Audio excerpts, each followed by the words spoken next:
Space में अब होगा वॉर। हो जाओ सुपर पावर तैयार, रूस चीन मिलकर करेंगे घातक प्रहार।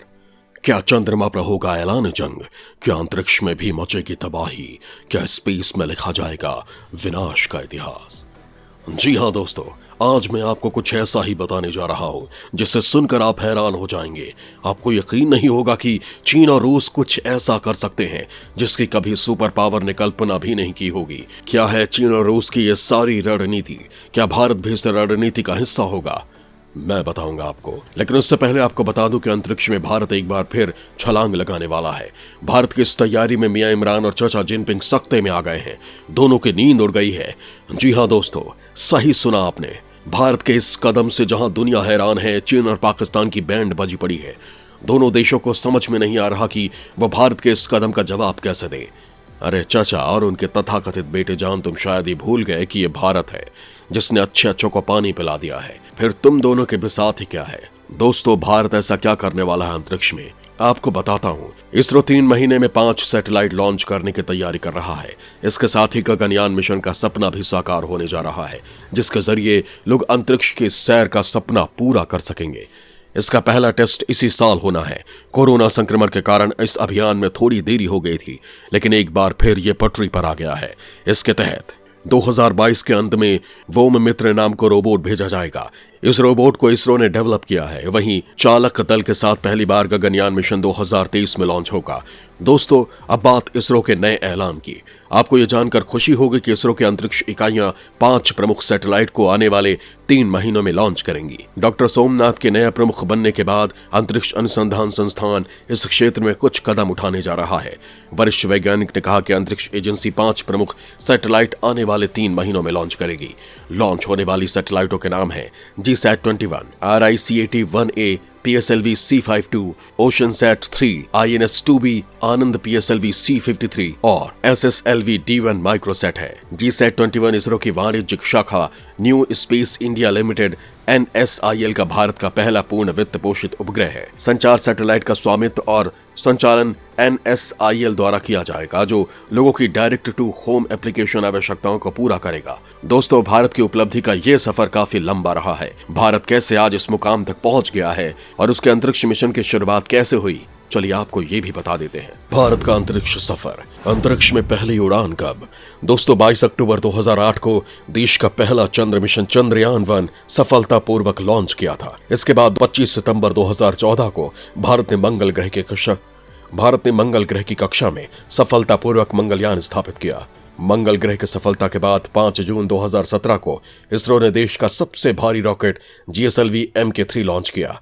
यह अपने साथ 3136 किलोग्राम का सैटेलाइट GSAT-19 साथ लेकर गया। इससे पहले 2300 किलोग्राम से भारी सैटेलाइटों के प्रक्षेपण के लिए विदेशी प्रक्षेपकों पर निर्भर रहना पड़ता था। GSLV Mk3 के बाद 14 फरवरी 2017 को इसरो ने PSLV के जरिए एक साथ 104 सैटेलाइट लॉन्च कर दुनिया में कीर्तिमान स्थापित किया।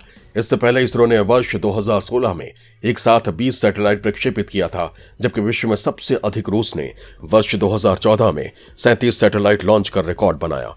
इस अभियान में भेजे गए 104 उपग्रहों में से 3 भारत के थे और बाकी 101 उपग्रह इजराइल, कजाकिस्तान, नीदरलैंड, स्विट्जरलैंड और संयुक्त राज्य अमेरिका के थे।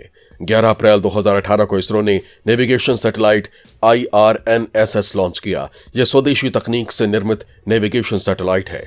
इसके साथ ही भारत के पास अब अमेरिका के GPS सिस्टम की तरह अपना नेविगेशन सिस्टम है। 27 मार्च 2019 को भारत ने मिशन शक्ति को सफलतापूर्वक अंजाम देते हुए एंटी सैटेलाइट मिसाइल ASAT से 3 मिनट में एक लाइव भारतीय सैटेलाइट को सफलतापूर्वक नष्ट कर दिया। भारत ने सितंबर 2019 में चंद्रयान-2 मिशन की शुरुआत की थी, जिसका उद्देश्य चंद्रमा के दक्षिणी ध्रुव पर उतरकर पानी की खोज करना था। अभी तक इस प्रकार का कोई मिशन नहीं हुआ था। हालांकि इस मिशन में चंद्रयान-2 का ऑर्बिटर अंतरिक्ष में स्थापित हो गया था, लेकिन रोवर की सॉफ्ट लैंडिंग नहीं हो पाई थी। अब भारत चंद्रयान-3 की तैयारी कर रहा है।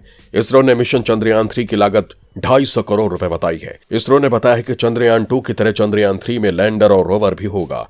22 जनवरी 2020 को बेंगलुरु में इसरो ने इंटरनेशनल एकेडमी ऑफ एस्ट्रोनॉटिक्स और एस्ट्रोनॉटिकल सोसाइटी ऑफ इंडिया के पहले सम्मेलन में मानवयुक्त अर्धमानवीय महिला रोबोट व्योम मित्र को लॉन्च किया कि चीन ने चंद्रमा पर अपना जो मिशन रोवर येतु-2 भेजा है, उसने चांद से कुछ ऐसी तस्वीरें भेजी हैं जिससे चांद पर स्पेस स्टेशन बनाने की चीन की चाहत बढ़ गई है।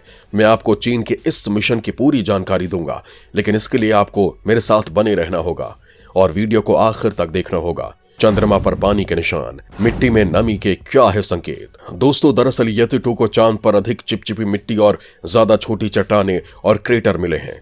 चंद्रमा के इस हिस्से की अभी तक किसी देश ने खोज नहीं की थी और न ही उसका कोई अंतरिक्ष यान वहां पहुंच पाया था। इसका कारण यहां से पृथ्वी के बीच होने वाली संचार में कठिनाई है, लेकिन चीन ने इस कठिनाई को पार करते हुए 2019 में चांग-ई 4 मिशन के तहत येतु-2 रोवर को खोज के लिए इस सतह पर उतारा।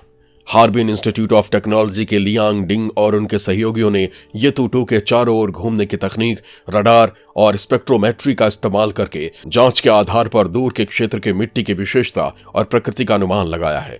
शोधकर्ताओं ने पाया कि रोवर चंद्रमा के पास वाले हिस्से की तुलना में कम फिसल रहा है, जो ये दर्शाता है कि दूर की मिट्टी अपेक्षाकृत सपाट है। मिट्टी भी रोवर के 6 पहियों से आसानी से चिपकी हुई दिखाई दी, जिसका अर्थ है कि यह शायद अधिक चिपचिपी है। वैज्ञानिकों ने कहा कि मिट्टी के विश्लेषण से उन्हें चंद्रमा की प्रकृति को समझने का मौका मिलेगा और भविष्य में चंद्र रोवर्स के डिजाइन में भी मदद मिलेगी। इसमें चेंग-ई 3 नाम का स्पेसक्राफ्ट 2013 में चांद की सतह पर पहुंचा था, जबकि जनवरी 2019 में चेंग-ई 4 चांद की सतह पर लैंडर और येतु-2 रोवर के साथ लैंड किया था। बताया जा रहा है कि यह मिशन अब भी एक्टिव है। सौर ऊर्जा से चलने वाले येतु-2 और चांग-ई 4 लैंडर ने 3 जनवरी 2019 को चंद्रमा के सबसे दूर लैंडिंग की थी। इसमें से येतु-2 चंद्रमा पर 186 किलोमीटर में फैले वॉन कॉर्मन क्रेटर में छानबीन कर रहा है। दोस्तों, जैसा कि वीडियो की शुरुआत में मैंने कहा था कि चीन के चांद पर कब्जा करने की तैयारी के बारे में आपको बताऊंगा। इससे पहले येतु-2 ने चंद्रमा पर एक रहस्यमय झोपड़ी की खोज की थी, जिसका लगातार विश्लेषण किया जा रहा था। वैज्ञानिक ये पता लगाने में जुटे थे कि आखिर ये झोपड़ी नुमा चीज क्या है। क्या किसी इंसान ने इसे बनाया है? क्या कोई यहां रहता था या इसे प्रकृति ने तैयार किया है? काफी रिसर्च के बाद वैज्ञानिकों ने अनुमान लगाया कि यह रहस्यमय चीज वास्तव में एक खरगोश के आकार की चट्टान है। येतु-2 टीम ने इसे जेड रैबिट नाम दिया है। इस चट्टान को पहली बार येतु-2 ने दिसंबर में देखा था, जब चंद्रमा के क्षितिज पर एक चौकोर आकृति नजर आई थी।